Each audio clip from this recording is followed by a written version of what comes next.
नमस्कार मु सुस्मिता पटेल। आज मोर कविता है मो गाँ।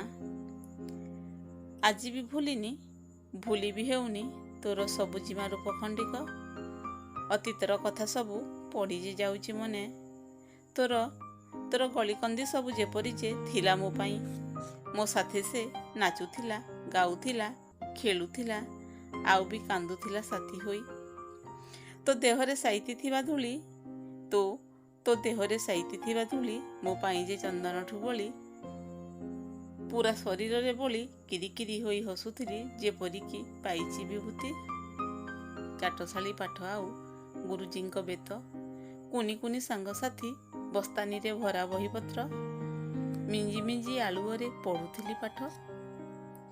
जामु गछा मानकर मिठा मिठा कोली आंब तोटारे रसालिया आंब काका घर बाड़ीर मिठा बर कोली आउ पाख पहाड़र कला कला कंटेई कोली जाकू नीति लुचि लुचि खाऊथिली तोली आजी तार स्वाद जे पाउनी। नदी तुठ आउ जोरियार कुलु कुलु नाद बालीगदारे जे खोलुथिली गात जाल धरी फिंगुथिला पुओ केउटर धोबा धोती कांचुथिला गाँ लोकंकर। हल माने धाड़ी धाड़ी प्यारेड सिपाही हलिया भाई जे कमांडर बेतटिए धरी गाई गोठ आउ चरालीर अर्थत गीत प्रतिदिन शुणुथिली लगाई मुचित।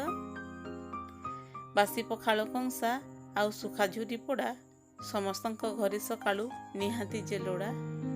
गाँ छाड़ी देला परे आज गोटी गोटी मने जे पड़ुछि जीवन रे बोधे केबे समय आसीबनी एबे मु जानुछि।